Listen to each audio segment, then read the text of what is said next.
Très heureuse de vous retrouver encore branchés sur l'étoile numérique. Bonsoir mesdames, bonsoir mesdemoiselles, bonsoir messieurs. Bienvenue à vous tous à cette édition vespérale du journal qui retient à la une la commémoration ce 7 mars de la journée internationale de la femme. Pas de défilé à Lubumbashi comme les 3 dernières années, mais une marche pour la paix a été organisée. Elle est partie de la place de la gare jusqu'au bâtiment du 30 juin où le chef de l'exécutif provincial Moïse Katumbi Chapwe a adressé un message à la femme. Il a plaidé pour l'accès facile au crédit et au microfinancement. Dans ce journal, nous vous parlerons également de la visite du ministre provincial et du ministre national du plan. Olivier Kamitatou était à l'école supérieure d'informatique Salama. Il a débuté cette visite par le centre d'excellence et ce, à la grande satisfaction des responsables et des étudiants de cette institution universitaire. Une fois de plus, bonsoir et bienvenue à ce soir actualité. Célébration à l'échelle mondiale de la journée de la femme ce 8 mars, une journée qui tombe un dimanche pour cette année 2015 ici en République démocratique du Congo. Les activités sont ramenées à ce samedi, il n'y a pas eu de défilé mais une marche pour la paix a eu lieu. Elle est partie de la place de la gare jusqu'au bâtiment du 30 juin. Le gouverneur de province Moïse Katumbi Chapwe a rehaussé de sa visite la marche de la paix organisée ce 7 mars. Voici son arrivée au bâtiment du 30 juin.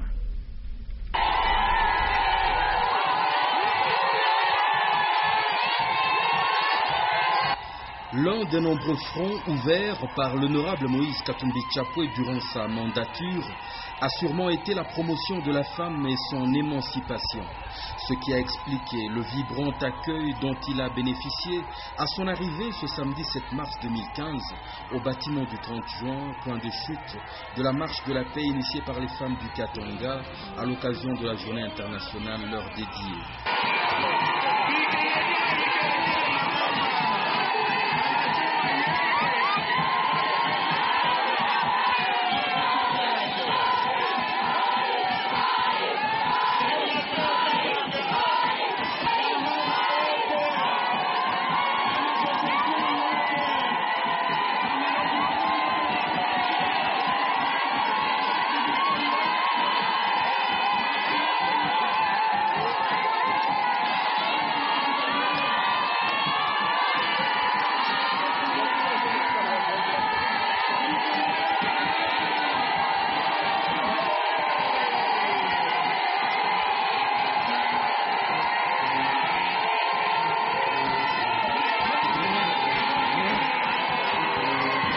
D'émotion et d'expression d'amour, alors que le dernier gouverneur du Katanga passait les mers en revue avant qu'il ne s'adressât à elle.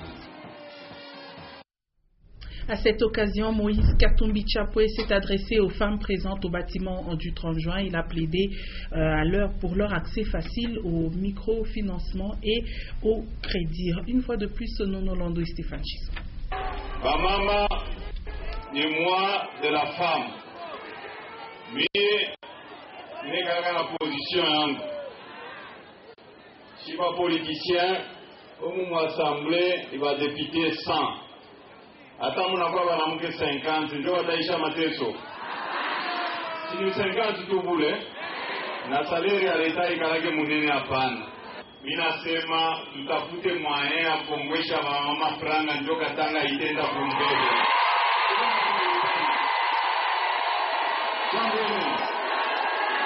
Hii madiscours ya bongo maanze kurefleshiri 2 fois. Tunasikilizana. Jambo hilo. Problemu ni kufanya microcredit. Mnapata franga, mkipata franga watoto wanamke watafunda. Pale tulifika Mkatanga tulikuta toa ya watoto wanamke kwa masomo 7%. Tunafanya nguvu tunakuwa 48%. Na hii franc parler yangu ndio pale wamingi washa kuichukia. Mimi wa mamangu ni mwe wa mama mwipige mbele mikono.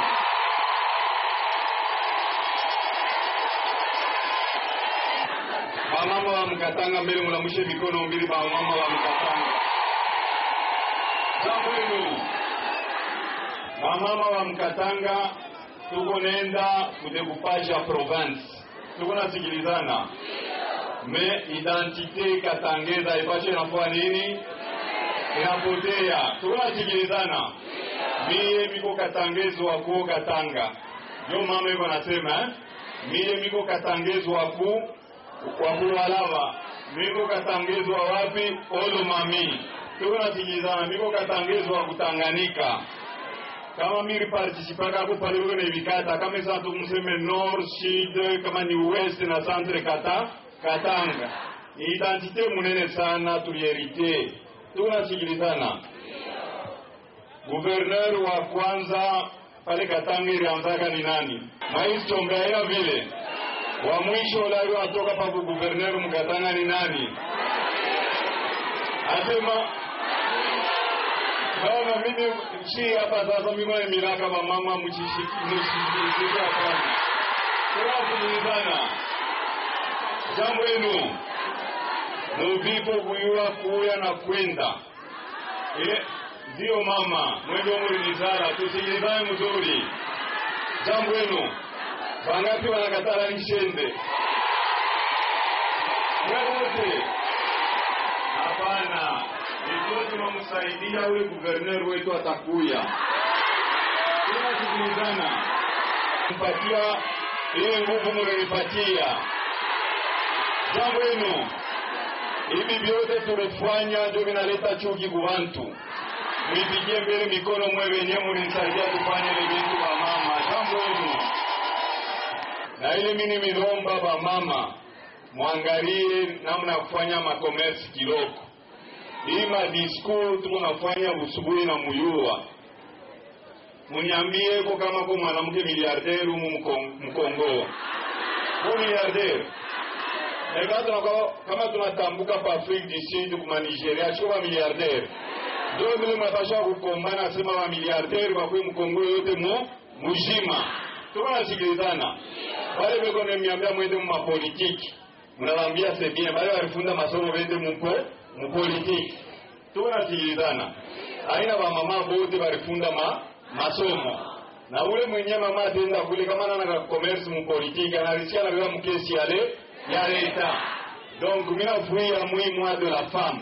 Moi introduire na moi kusema tuanjike au gouvernement central tuanjike kwa raisi. Asa shiku Katanga tuko na option yetu hii nyingine. Moya ya kusema mandeni kuva mama. Na kinye mine milomba l'amour du prochain mapendo. Pale mimi kwa malari ni muwe masala yenu ndio niponesha. Tunasikilizana. Anasema pale peko mama Maria hakuna mambo itafanishika. Tunasikilizana mpige kwa mama Maria mikono. Jambo lenu.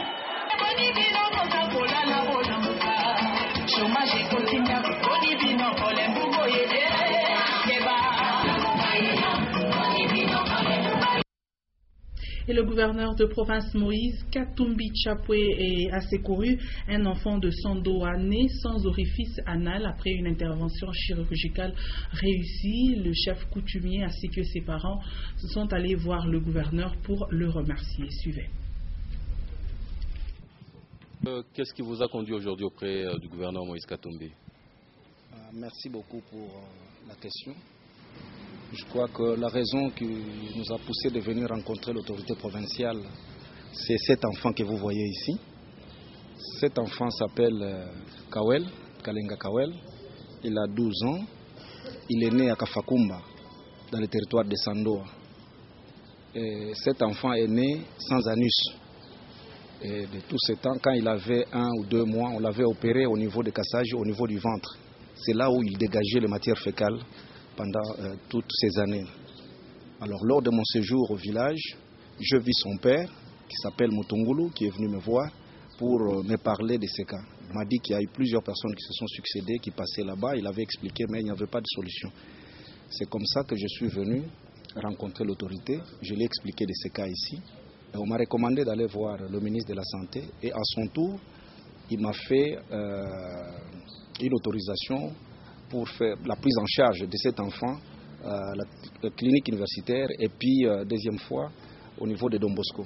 C'est comme ça que je suis allé signaler lors de mes vacances parlementaires. J'ai appelé le papa, je lui ai donné les documents, des copies pour dire maintenant tu peux venir à Lubumbashi avec ton épouse pour l'hospitalisation de l'enfant. comme ça qu'on a hospitalisé l'enfant. L'enfant a fait 1 mois, quelques semaines. On a opéré, on a fait des opérations. Et même maintenant que l'enfant que vous voyez ici se porte bien, il va aux toilettes comme tout être humain. Et c'est pourquoi nous ne pouvons pas rester indifférents. Nous sommes venus remercier l'autorité pour les gestes combien louables. Il a sauvé la vie de cet enfant. C'est un Congolais, comme tout le monde, malgré que je ne sais pas vous dire là où j'ai tiré cet enfant. C'est dans le Katanga profond, dans le Lualaba profond. Je crois que c'est à 750 km d'ici que j'ai tiré cet enfant. Nous ne savons pas ce qui deviendra cet enfant. Les parents sont minables, ils ne peuvent rien faire et ils n'ont déboursé aucun rond pour la réalisation. Et nous disons merci à notre gouverneur Moïse Katumbi Tchapoué qui ne cesse jamais de... C'est l'homme du social, vous savez combien il a déjà fait pour nous gens. Et nous lui demandons de ne pas baisser les bras, de continuer à aller de l'avant. Et il ne suffit pas, moi je dis toujours, il ne suffit pas d'aller à l'église régulièrement. Mais il faut poser les actes qui sont favorables à l'Éternel. Je crois que ça c'est très important. Voilà. Chef, vous avez parlé du Katanga. Parlons-en, un sujet d'actualité. Comme vous le savez, ce n'est plus un secret pour personne. Cet effectif, la province vient d'être découpée. Vous venez donc de rencontrer le dernier gouverneur du Katanga. De votre point de vue, quel est le bilan que vous pouvez faire de son mandat? De son Excellence Moïse Katumbi. Le mandat. Oh, je crois que nous ne pouvons pas compter ça au bout de doigts. Mais le mandat de tout ce que nous voyons, nous avons grandi dans cette ville de Lubumbashi. Nous connaissons bien cette ville de Lubumbashi, comment elle était avant. Et maintenant nous la voyons, comment elle est transformée. Ça c'est vraiment un mandat éloquent. Ce n'est pas à démontrer. Je crois que nous connaissons les écoles, comment c'était avant, nous connaissons même les églises et tout et tout. Le route pour quelqu'un qui a laissé Lubumbashi en 2000, quand il revient, je crois qu'il ne va pas se retrouver. Je pense que nous devons être reconnaissants, à moins qu'on soit aveugle ou animé de mauvaise foi. Restant toujours au gouvernorat à 2 provinces où Moïse Katumbi Tchapoué a reçu le ministre national du plan Olivier Kamitatou. Il livre ici l'essentiel de leur rencontre. C'était au micro de Stéphane Chissot. Excellence, qu'est-ce qu'on peut retenir de l'entretien que vous venez d'avoir avec le gouverneur? Bien, comme vous le savez, je suis venu ici au Katanga pour voir les réalisations du ministère du Plan et de la Révolution de la modernité, à travers notamment 2 centres d'excellence que nous voulons implanter ici à Lubumbashi, à l'Institut d'études Salama et ainsi qu'à l'UNILU, où nous aurons un centre de formation continue des fonctionnaires et de l'administration du Katanga. Ça veut dire que nous voulons à l'Institut Salama former aux techniques informatiques les fonctionnaires pour que nous ayons une administration katangaise qui soit une administration performante, efficace au service de la population, au service des investissements dans la province. Donc j'ai été édifié, les deux réalisations sont en passe de se terminer maintenant et nous aurons un appui du gouverneur pour doter l'Institut Salama d'une nouvelle cabine électrique et également de terminer, de finaliser les travaux au niveau du centre de formation continue de l'UNILU. Nous avons également parlé avec le gouverneur des initiatives à résultats rapides. Ça veut dire que dans les 100 jours, il y a des initiatives que nous devons prendre pour que l'administration, par exemple celle de la justice, celle de l'urbanisme et habitat, puisse être plus performante, délivrer très rapidement des services de qualité.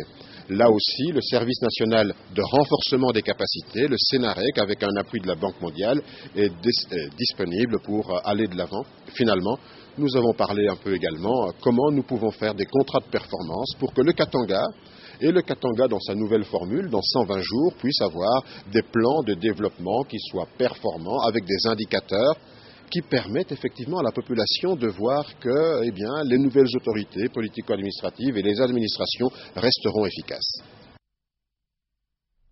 Vous l'avez donc suivi, le ministre national du plan, Olivier Kamitatou, a mis à profit son séjour de travail au Katanga pour visiter l'école supérieure d'informatique Salama aux côtés des membres du comité de gestion. Il a commencé par le centre d'excellence pour terminer par les travaux de construction du laboratoire informatique de l'ESIS. Édouard Kankou, images et commentaires. L'école supérieure d'informatique Salama a reçu la visite de son Excellence Olivier Kamitatou, ministre national du plan. À l'occasion de sa visite guidée au centre d'excellence, aux côtés de son collègue en province, le ministre national du plan a jeté un regard pieux aux travaux de construction des laboratoires informatiques de l'ESIS et après avoir demandé l'état du plan de financement du budget de construction, il s'est prononcé en ces termes, je cite, « Comme vous êtes en mesure de vous prendre en charge avec 2/5 du budget total, je vous encourage et je promets dans les tout prochains jours de compléter aussi avec les 2/5 du budget total. Et pour le solde, je suis d'avis que les autorités provinciales pourront emboîter les mêmes pas. Fin des citations.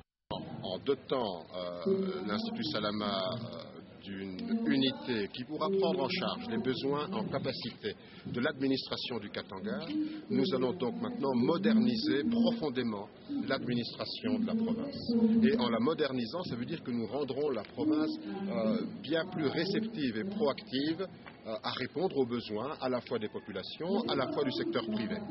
Pour nous, c'est un motif de joie parce qu'on a commencé déjà avec les financements du Sénarec la construction d'un bâtiment qui entre dans le renforcement des capacités pour tout ce qui est nouvelles technologies de l'information et de la communication. Alors, avoir le ministre national et provincial qui passe visiter, se rendre compte eux-mêmes de l'avancement des travaux, pour nous, c'est un motif de soulagement. Cette visite du membre du gouvernement Matata Alésis traduit la crédibilité que le pays accorde à cette institution d'enseignement supérieur à vocation informatique. Nous allons revenir sur la célébration de la Journée internationale de la femme. À l'occasion, plusieurs femmes des sociétés publiques et privées ont répondu présent à la marche organisée ici à Lubumbashi. L'entreprise minière Rwashi Mining n'a pas dérogé à la règle, avec comme particularité le métissage des différentes nationalités des femmes de cette société d'exploitation minière.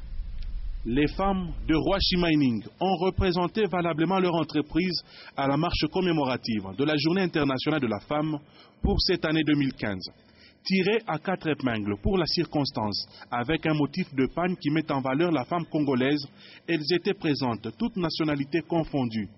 De la place de la gare, à côté des autres participantes, les femmes des mines de Rwashi Mining se sont pliées au protocole pour atteindre le bâtiment du 30 juin, point de chute de la marche. Rwashi Mining est l'une des entreprises minières du Katanga qui encourage et respecte les droits des femmes, surtout en milieu de travail, sans distinction de race ni de sexe. Nous voyons des ingénieurs femmes, nous voyons les femmes chauffeurs à Rwashi Mining, nous voyons des femmes qui sont capables de pouvoir faire face aux réalités de l'entreprise minière. Donc la femme, ce n'est plus le temps pour la femme de se déconsidérer, pour dire non, moi, la maternité, la cuisine, non, c'est déjà passé. Maintenant, la femme doit être à la hauteur. Pour clôturer en beauté cette journée internationale de la femme, c'est au restaurant Miga Gelato qu'elles se sont retrouvées pour le partage d'un verre de joie et du repas. Elles ont par la même occasion témoigné leur reconnaissance à la haute direction de Rwashi Mining qui n'a pas résilié sur les moyens pour la réussite de cette fête. Tout le mois de mars 2015, plusieurs activités sont prévues en faveur des femmes travailleuses de Rwashi Mining. Et les femmes de l'entreprise minière Chemical of Africa Shema ont également répondu à la marche qui a été organisée ce samedi 7 mars. Après cette marche, elles ont été conviées au partage d'un repas. Vous aurez donc un élément élaboré, ça sera dans nos prochaines éditions. Parlons toujours de la journée du 7 mars qui a aussi vécu à l'Université chrétienne interconfessionnelle du Congo. Les étudiantes de cette institution d'enseignement supérieur ont organisé une conférence débat. L'oratrice principale, Madame Émilie Zola, a exposé entre autres sur la part du pouvoir public dans l'évolution des violences contre les femmes. Jean-Claude Ball pour plus de détails. Cette manifestation tenue dans la salle Méga Show a connu quelques temps forts. D'abord, un sketch par quelques étudiants. Il est centré sur l'autorisation maritale pour ce qui est du travail de la femme. Si certaines femmes pensent que la femme ne peut pas travailler, d'autres estiment qu'elle en a le droit. Il y a des organisations qui ont besoin de nos idées, nous femmes, pour aller de l'avant. La femme est une aide pour l'homme, non seulement dans le mariage, mais aussi dans d'autres organisations. L'oratrice du jour s'est étalée sur 2 thèmes. La responsabilité de la femme dans les violences masculines qu'elle subit et la part du pouvoir public dans l'évolution des violences contre les femmes. Elle a révélé que les violences faites à la femme ont meurtri la population congolaise dans son ensemble et plus particulièrement celle katangaise. Le docteur Émilie Zola a encouragé le soutien aux différentes associations qui s'engagent dans la protection de la femme. Les sont bien accueillis. Elle a été positive. On ne doit pas décourager les femmes qui ont connu les violences sexuelles ou psychologiques. Alors, l'oratrice a encouragé l'initiative. Ils ont quand même compris la réalité en organisant une conférence sur les violences faites aux femmes. C'est de cette manière particulière que les étudiantes de l'ICIC ont préféré passer la journée leur dédiée. Puisque nous parlons de la femme, nous allons aussi parler de sa santé pour dire que de nombreuses femmes enceintes négligent leur consultation prénatale et elles ne respectent pas le calendrier du vaccin antitétanique qui a donc risque de contracter une infection au bacille de tétanos et le vaccin antitétanique est pris en 5 doses pour la protection de la mère et même de l'enfant. C'est un reportage de Sylvie Moussaou et Béatrice Banza. Le vaccin antitétanique est très important pour la femme enceinte ainsi que l'enfant. De l'avis du personnel médical, si le matériel ne sont pas bien stérilisés, les risques d'infection sont susceptibles au moment de l'accouchement. Le vaccin prend en 5 doses qui sont bien réparties sur un calendrier. Au début de la grossesse, après 4 semaines, après 6 mois et la dernière dose après 1 année. Une fois qu'elle a reçu le vaccin, son enfant aussi est protégé à ne pas faire le tétanos médical. Donc, ce que nous craignons pour les femmes qui ne respectent pas cela, c'est qu'elles peuvent faire le tétanos au cours de l'accouchement. Et surtout, lorsque l'accouchement se passe dans de mauvaises conditions. C'est un élément qu'il fallait aussi ajouter. Il y a des femmes qui suivent régulièrement, mais c'est important que nous, personnels de santé, nous puissions rappeler lors des consultations natales l'importance à recevoir les vaccins au cours de la grossesse. Dans beaucoup de centres hospitaliers, il s'avère que la plupart des femmes ne respectent pas ces vaccins après l'accouchement. Elles reviennent à l'hôpital après plusieurs années, soit quand elles ont encore une nouvelle grossesse. Voilà pourquoi on leur demande de reprendre à zéro ces vaccins antitétaniques. Ce vaccin est plus important pour prévenir le bacille de tétanos qui est une maladie infectieuse. Suivez à présent la lecture de quelques lignes du 780e numéro du quotidien d'information La République. Ce journal paraissant, voulais-je dire, dans la capitale Kinshasa. Ici, notre consoeur Sylvie Moussaou nous parle de l'actualité locale, nationale, internationale et même sportive.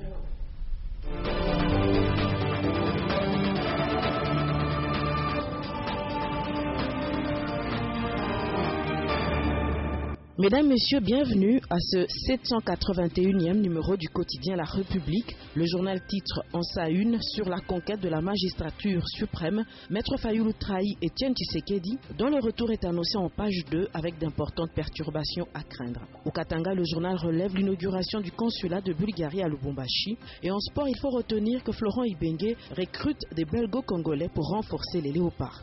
Conquête de la magistrature suprême. Maître Fayulu trahi Etienne Tshisekedi, à lire en page 12, rubrique Point chaud.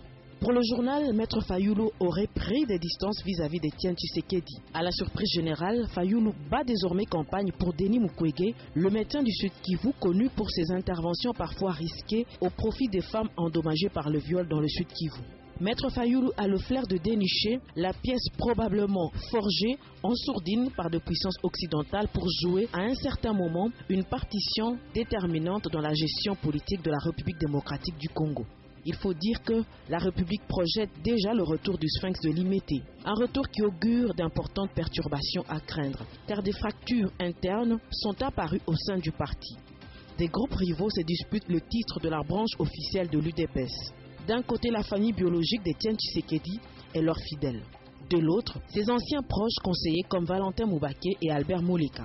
Ils sont désormais tenus à l'écart du patriarche et ils accusent la famille d'avoir une emprise sur lui et de le manipuler.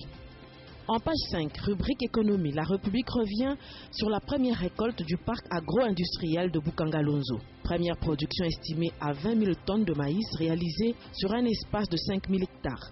Et jeudi dernier, le président de la République, Joseph Kabila Kabange, a inauguré dans ce parc un site de 80 000 hectares entre les rivières Kwango et Lonzo, territoire de Kenge, province du Bandundu.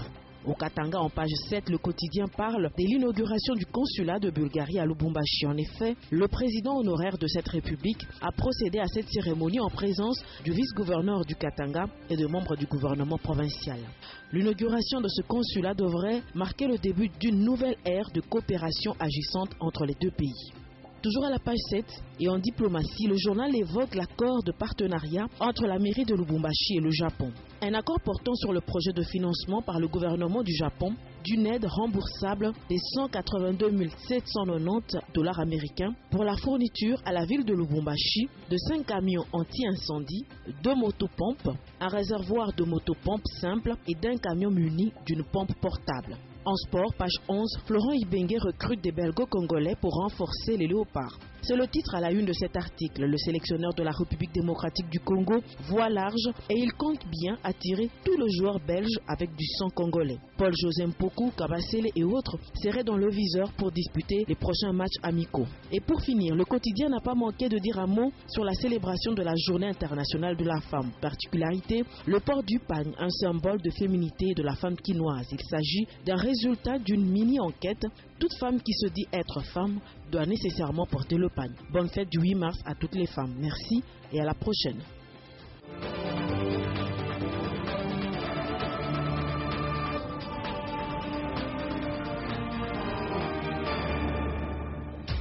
La femme sous les projecteurs de ce samedi 7 mars est Madame Rose Tumbakaja, première femme bâtonnière élue au barreau de Lubumbashi. Linda Lukalou et son équipe échangent avec elle.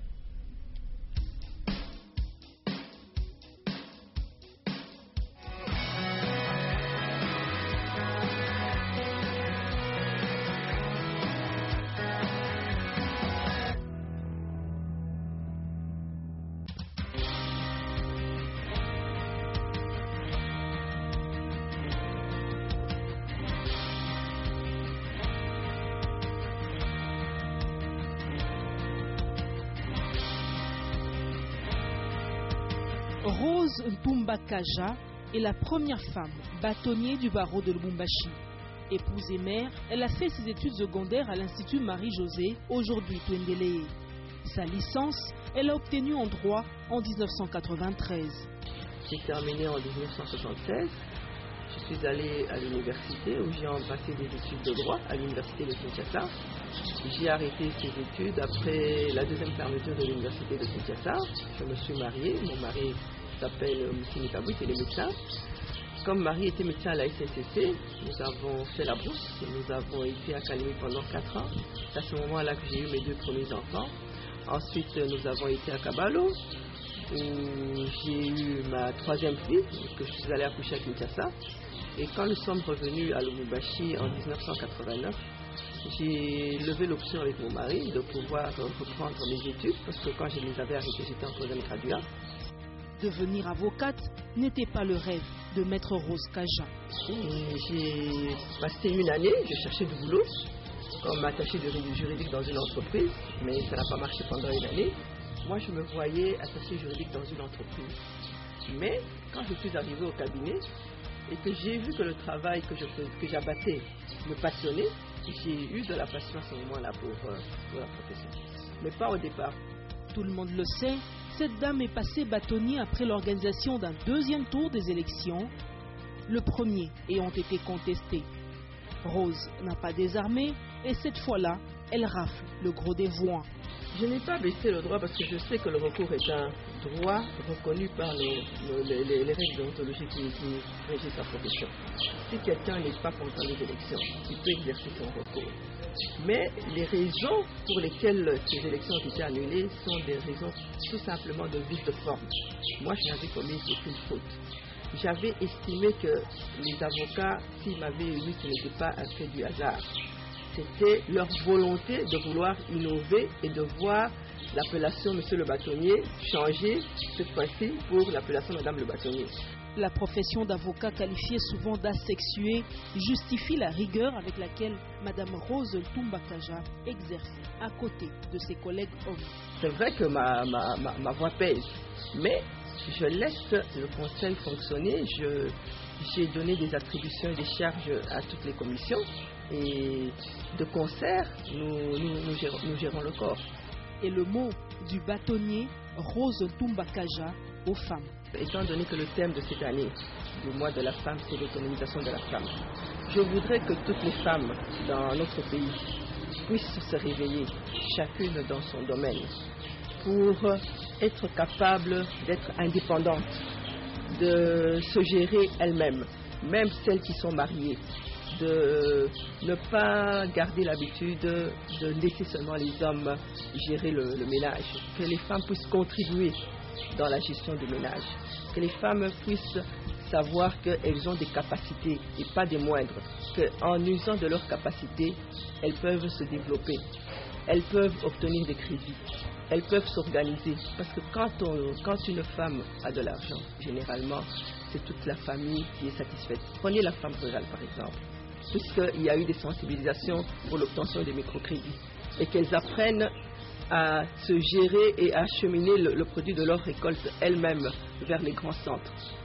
Elles vont récupérer cet argent va servir à toute la famille, et à elles-mêmes, et aux enfants, et aux maris. Elles vont se développer.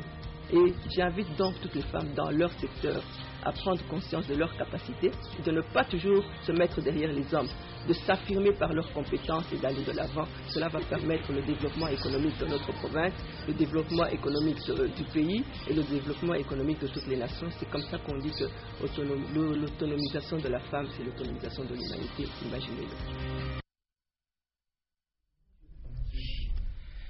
Et c'est la fin de cette édition du journal. Après cette édition du journal, vous allez donc suivre 2 pages magazine. Il s'agit d'abord de l'inauguration des nouveaux bâtiments de l'université de Kolwezi par le gouverneur de province. La 2e page de la célébration de la journée du 8 mars avec les femmes de l'entreprise d'exploitation minière Wash Mining. Merci mesdames et messieurs de nous avoir suivis. Le prochain rendez-vous à 21h, les news à 21h15, les news en version anglaise à 23h. Vous allez retrouver Léon Magloire Monga pour vous informer. Je vous retrouve demain à 19h avec ce même et réel plaisir. Bonne fête à toutes les femmes.